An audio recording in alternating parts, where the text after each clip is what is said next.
welcome to the new video from City Ink Express. Today I'm going to be fitting the continuous ink system to the Canon IX6850. So at the moment I've got the printer powered down and the print head is in the ink cartridge change position. So what we need to do is we need to remove the print head and swap some silicone seals over. So to remove the print head, it must be in line, the print head must be in line with the recess here so we can get the grey arm all the way up. So just put that in the up position, grab hold of your print head and tilt it towards you, and then we can get access to the seals. So it is designed to be removed, so please don't worry about removing this print head. So we need to remove these small rubber seals and replace them with our own, which are in the accessory pack in the box. Basically ours are a little bit thicker, which will give a better seal around the bottom of the cartridges. So let me just grab one of ours. So when you look at ours, they have the bottom side there, which has all got loads of indents and recesses in it. That should be at the bottom, so you need to be the flat side up. So just place it around over the print head and then just gently push on all the way around and just push it gently, squash it down. So you will need to repeat the process for all of this individual print heads. So for when you come to the large black,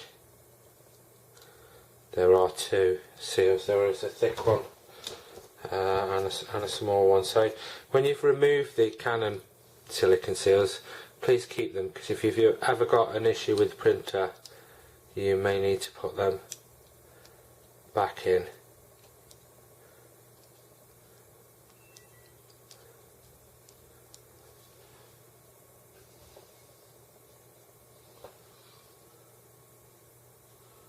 And then the large black one. So as I said, the large black does have two.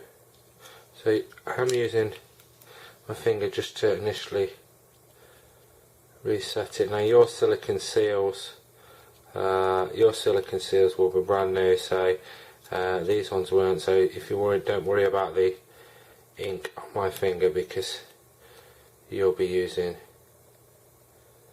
brand new seals, so you won't get any ink on your finger. Now, as I said, there is two for the large black. There's a thin one and a narrow one. So I'm just trying to get it with the tweezers. So you need to grab the thin one as well. So the large black will have two silicone seals. And then the last remaining one to put on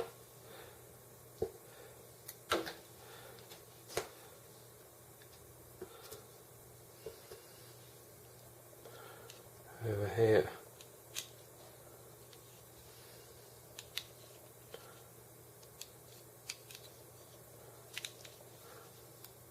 And then you can pop that straight into the print head. So it's just a reverse of what you've already done. Print head in at an angle, tilt it back and then lock it down. So it does look like I've not put that in correctly. There we are. So what I would check as well is that you basically they haven't moved. It's the large black one, because it has two, and just double check that it's still in position. Right, so we can install the system now. So before you install the system, please make sure the roller on the side is in the downwards position. So I'm just going to move the camera back a bit so we can get a bit more room. And we need to remove these orange caps. Please keep the orange caps, because if there's ever a problem with the system you need to reprime it because it's got air in it, you will need to put these back on. So please don't throw them away. So just unclip them at the back. And then what I'm going to do is I'm just going to tilt the whole lot over and put them in just like a normal set of cartridges.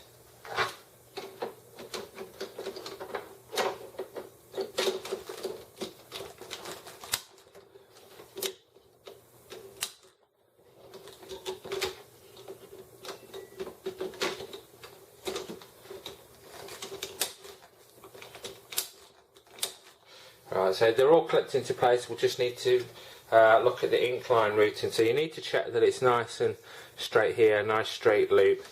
We need to fix our first clip. So within the accessory pack you have black clip with green backing tape. We need to remove the backing tape from this. And you'll see it has an opening for the incline at the top, so the opening needs to be facing upwards when we do this. So the actual position for this clip is 5.5 centimeters from this edge to the edge of the clip. So I'm just gonna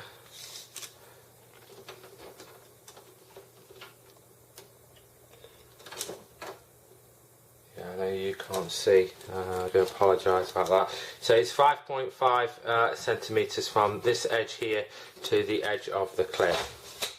So now we need to insert the incline itself. So just tuck the incline under there for now, but make sure that there's no twists or turns. It should be exactly a U shape there, and then just tuck it under for now, and then push the incline into the clamp. Don't worry, it's not going to cut it or damage the incline at all.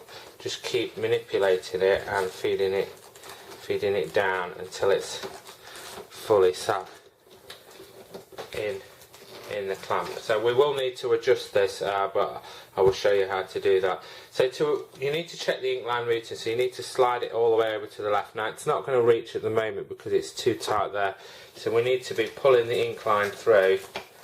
I'll push it back down once I've made an alignment, once it reaches all the way over to the left, and then just keep doing it, keep moving the print head over until you can hear a thud, basically where it hits the left hand side. So very slight adjustments as well, please. You don't want too much there we are. If you have too much excess here, it's going to drag inside the printer and possibly snarl and get caught, and if there's not enough, it won't reach the left hand side. Now during normal operation, the printer generally doesn't go all the way over to the left hand side. It probably goes to about 90% of the way. So I'm just going to pull it back a tiny little bit, and then I'm going to push the clip. Then I'm going to push my incline all the way into the clamp. So you can see my clip there, 5.5 centimeters in, and then I've pushed the incline all the way down into the clamp.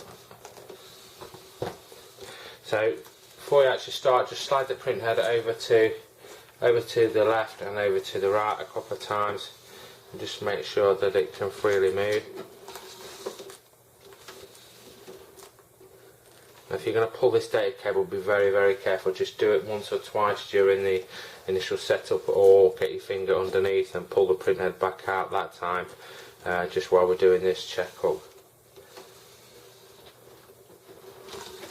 So the only thing I'm not happy about, the incline is still sticking out a bit at the top, so I'm going to grab both sides of it and then pull it right down so it's completely gone. It's completely gone inside the clip now, so there's not going to be any issues there at all. So that's it, that part of the SIS system is set up, so we need to install the rest of it. So the SIS system sits over on the left hand side of the printer. Partway down the incline or in your box you will have another grey clip, or black clip. Remove the green backing tape, and this one is just really, it's for tidying up the cable or the routing, and then we're just going to affix it over here on the left hand side. So for the SIS system itself, over here there is a spare plug you'll see on the end here. Turn that round. I'm going to remove the spare plug, and I'm going to fit it in the printer printer lid bypass sensor hole, which is over here on the right. Now it needs to go right in. It's quite a deep reset switch, so you need to be putting it. Yeah, the whole plug is in there. The only little bit that's sticking out is this, just the lip of my plug, and that will trick the printer into thinking that the lid is closed. So I'm going to put the roller on the side of the sys system in the up position, and then on top of the sys system you will see the small flat plugs, which I'm going to remove, and then I'm going to power the printer on.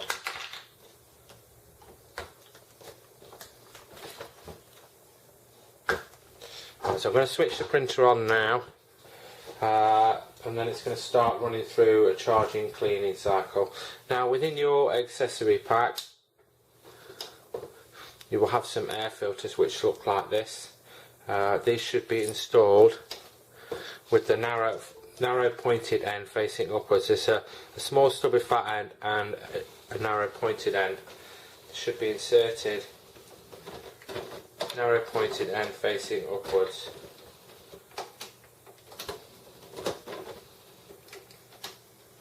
And that is it. So it will sit there over on the left hand side. Sys system can't be installed on the right hand side on this printer. We haven't come up with a method that we're able to do it with. Now the printer, at the moment, because we've fitted the bypass lid sensor over on the right, it thinks the lid is closed. It's going to run through a cleaning and a charging cycle.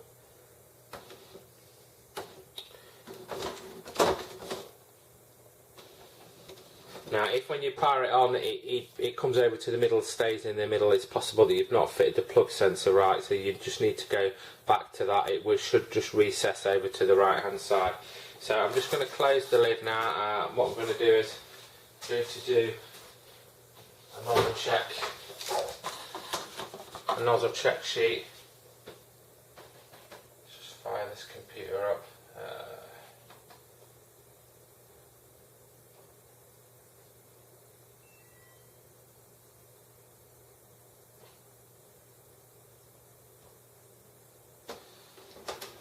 So what it's doing now is printing a nozzle check sheet. Sometimes you have to do one head clean, sometimes you have to do two on first install. Bear in mind, you know, we've had the print head out, we've fitted silicone seals, so majority of the time it does need a couple of head cleans.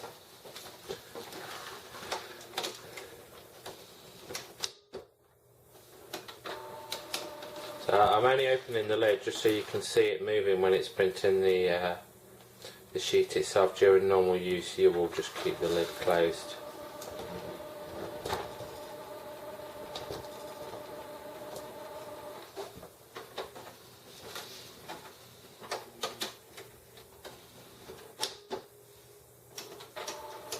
So one thing I didn't mention is that yeah, I'm not sure if I mentioned it earlier, when you're installing the sys system, when you come to install it, initially we had the roller in the down position. It should actually be in the up position when it's in use, and it will stay in the up position unless you're going to uninstall it. So roller in the up position.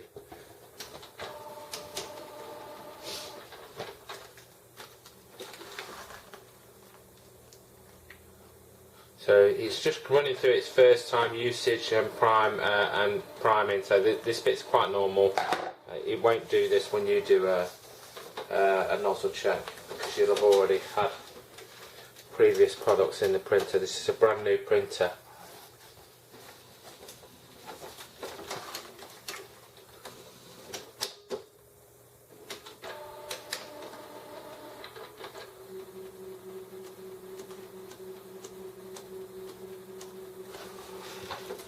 So as I said earlier, just remember to keep the sharp needles, the orange caps and everything that's in the accessory pack, because you may need them in future.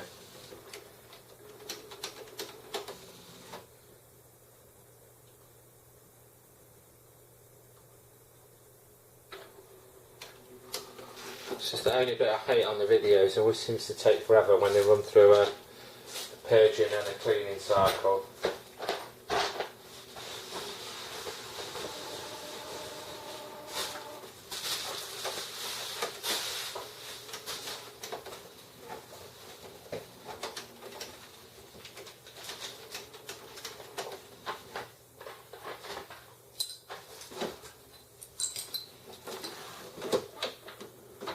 think it sounds like that's one spirit.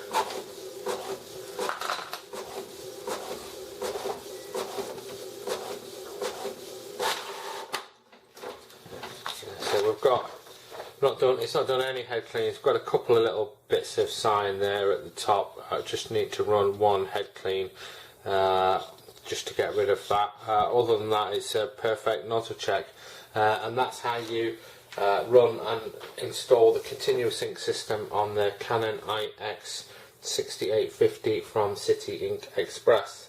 Thank you.